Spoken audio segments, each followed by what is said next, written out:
안녕하세요. 저는 이제 결혼한 지 1년 조금 넘은 30대 여자입니다. 욕심 많은 시댁과 진흙탕 싸움을 하고 있습니다.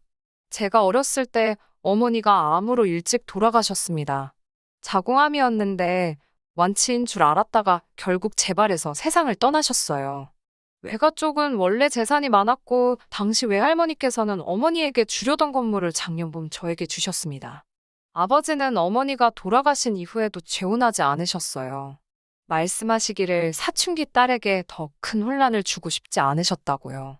저는 외동딸로 아버지에게 단 한 번도 맡기는커녕 싫은 소리조차 들어본 적 없습니다. 딸바보인 아버지 덕에 다른 친구들보다 더 예쁨 받고 사랑받으며 자랄 수 있었습니다. 그래서 결혼하기 전까지도 저는 아버지랑 여행도 자주 다니고 늘 가깝게 지냈습니다. 저희 아버지는 부동산업을 하시는데 생활하는 데는 전혀 무리가 없으십니다. 제가 결혼할 때도 넉넉지 못한 시가와 남편의 사정을 고려하여 아버지 소유의 20평대 아파트에서 생활할 수 있게 해주셨습니다. 이 집은 아버지가 혼자 사시는 집에서 걸어서 20분 정도의 거리에 있어요. 시가의 경우 퇴직하신 시아버지와 평생 전업주부만 하던 시모가 연금으로 생활을 하는 상황이었어요. 게다가 아직 시집가지 않은 남편보다 2살 많은 신우도 있었고요.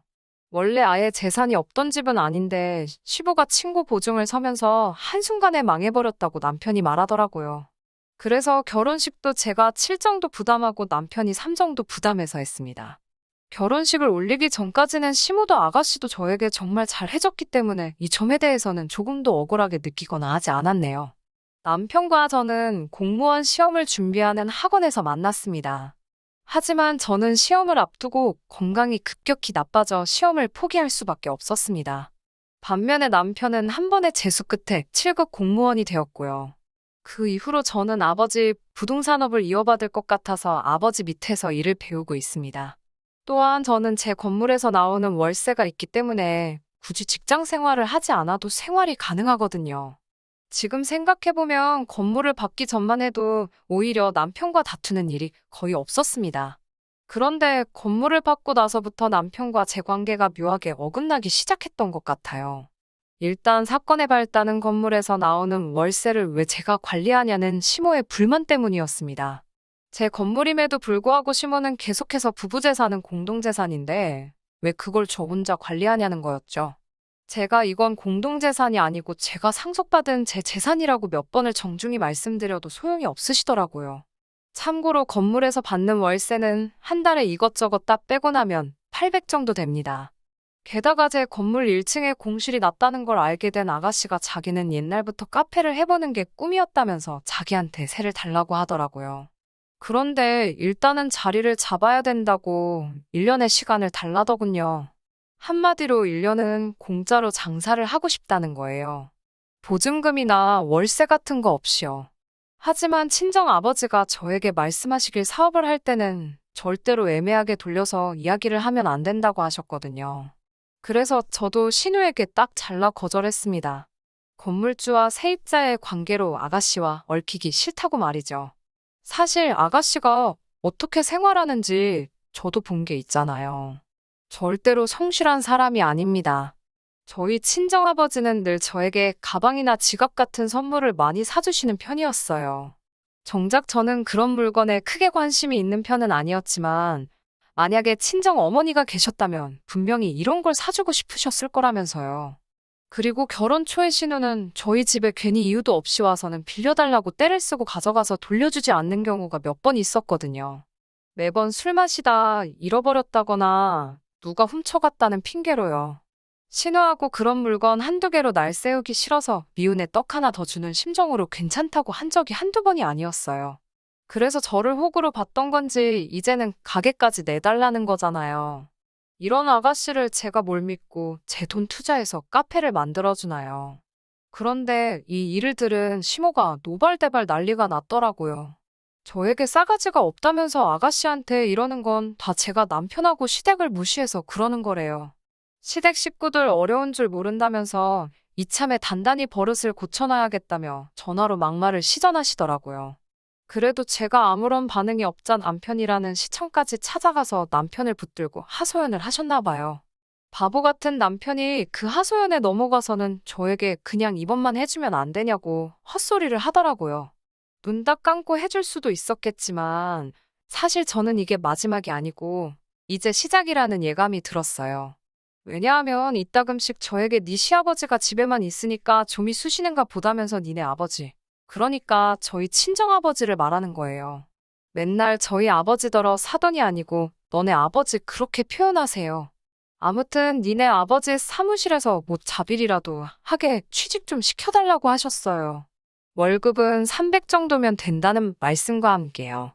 그래서 아마 제가 신우에게 카페를 해도 된다고 하면 분명히 다음에는 시아버지 일자리도 밀어붙이실 분들이었어요. 저한테는 이도 안 들어가니까 시무랑 아가씨가 어지간히 화가 났던 모양이에요. 자기 아들을 달달 볶았는지 이제 슬슬 남편도 짜증이 난 눈치더라고요. 급기야 며칠 전에는 술을 잔뜩 마시고 들어와서는 저더러 그까짓 건물 하나 있는 걸로 왜 유세를 부리냐며 어림도 없는 헛소리를 하더라고요. 제가 요즘 카페가 얼마나 많은지 아냐고 장사 우습게 보는 거 아니라고 말했어요. 자꾸 이런 식으로 나오면 시댁 식구들하고 안 보고 살겠다고 했어요. 그러자 남편이 저에게 쌍욕을 하며 시댁으로 가버렸습니다.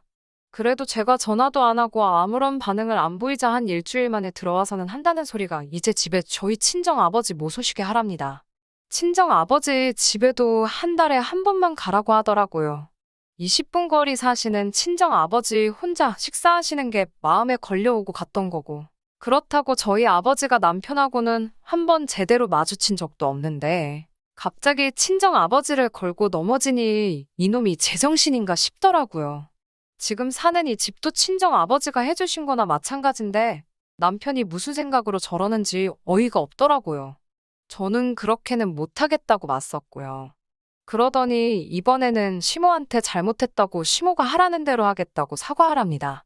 다시 한번 싫다고 했더니 얘이는 어디다 팔아먹고 맨날 지 애비밖에 모른다면서 애비애비 거리더라고요. 저더러 엄마 없이 자라서 시모한테 효도하는 법도 모른다면서요. 그 말을 듣고 있으니 가슴을 누가 후벼 파는 것 같아서 짐 싸서 아버지 집으로 와버렸습니다. 집에 오자마자 제가 꺽꺽 울어대니 친정 아버지가 놀라서 왜 그러냐고 물으셨어요. 저는 그동안 있었던 일을 말씀드렸고 친정 아버지는 일단 마음을 추스리라고 하셨습니다. 아버지가 방법을 찾아보겠다고요. 결혼 전에 쓰던 방에서 마음을 추스리며 내린 결론은 이혼이 답이더라고요.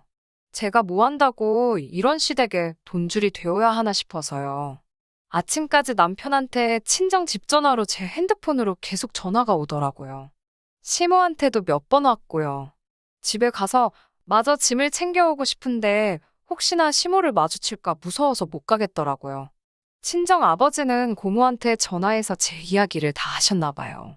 고모와 사촌 오빠까지 저를 위해 나서주겠다고 했어요. 참고로 고모부는 법률 쪽에서 일하셨기 때문에 법적 절차는 걱정할 것 없다고 하셨습니다.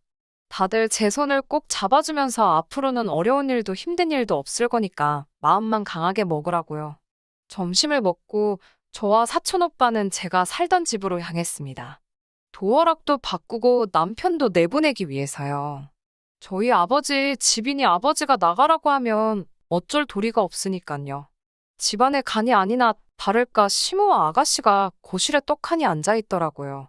저는 떨리는 마음을 추스리면서 그 둘을 유령 취급하고 제 집 몇 가지를 챙겨서 방에서 나왔습니다. 열쇠하는 분을 불러 도어락을 바꾸기 시작하니까 시모랑 아가씨가 난리가 났습니다. 사촌 오빠 옷을 잡아 끌고 저를 때렸습니다. 결국 오빠가 경찰도 부르고 친정 아버지도 오셨습니다. 그러자 그렇게 고함 지르고 난리 치던 시댁 사람들이 눈치만 살살 보고 조용해지더라고요. 친정 아버지가 당장 네 아들 짐 싸서 내 집에서 나가라고 소리를 치시면서 눈에 보이는 남자 물건은 다 현관 밖으로 집어 던지시는데 그런 아버지의 모습은 태어나서 처음 보는 것 같았습니다. 시집 잘못 간 바보 같은 저 때문인 것 같아서 눈물이 나더라고요. 시모와 아가씨는 저더러 독하다 천벌받을 거다라며 악담을 하고 짐을 주워 가더라고요. 저도 더 이상 가만히 있기는 싫어서 아가씨 뒤에 달라들어 잡아뜨렸습니다. 아가씨가 미쳤냐고 저한테 고함을 지르길래 저도 질세라 뺨을 때리면서 거지같이 어디 빌붙을 궁리하지 말고 네 능력으로 인간답게 살라고 했네요. 시모랑 아가씨가 고소한다고 난리치길래 나도 할 거니까 두고 보라고 소리 질렀어요. 얼마 지나지 않아 남편놈한테 다시 전화가 오기 시작하더라고요. 이번에는 피하지 않고 받아서 말씨름 더 이상 하고 싶지 않으니까 그만하라고 했어요. 이혼하기로 결정했고 법대로 하자고요. 그러자 남편 말이 시모가 주도권을 잡아야 한다고 세게 나가라고 해서 자기가 그런 거라고 잘못했다고 싹싹 빌더라고요. 하지만 제가 더 이상 귀찮게 하지 말라고 했어요. 찾아오지도 말고 그러면 당신한테 불리한 증거만 쌓인다고요. 그러자 이제는 문자로 계속 잘못했다고 한 번만 용서해달라고 사정을 하네요. 지금도 생각하면 다시 손이 덜덜 떨립니다. 정신 차리려고 하루에 세수만 몇십 번은 하는 것 같네요. 법적인 절차를 밟으면서 알게 된 일이지만 시모랑 아가씨는 남편을 통해 알았었는지 저희 아버지에게 어려운 줄도 모르고 몇 번이고 연락을 했었더라고요. 저를 설득시켜서 그 건물에 카페를 열게 해주라고요. 씨알도 안 먹히니 나중에는 저희 아버지에게 사업하신다는 분이 융통성도 없고 답답하시다며 가족끼리 이러는 거 나중에 지옥 가실 거라는 저주스러운 말도 서슴지 않으셨더라고요. 남편이 재산 형성에 기여한 바도 없고 함께 산 세월도 길지 않아서 이혼에 관해선 더 이상 걱정할 일은 없을 거라고 고모부가 다시 알려주셔서 지금은 그래도 마음이 한결 편안합니다. 앞으로도 힘든 일이 많겠지만 잘 버텨보려고 합니다. 친정 아버지는 원하면 해외에 가서 못다한 공부를 더 해도 좋고 아니면 무식하게 시댁처럼 무턱대고 사업한다 하지 말고 계획하고 배워가며 장사 한번 해보라고도 하시네요. 당분간은 이런 힘든 시간은 있고 미래만 바라보며 살아보려고요.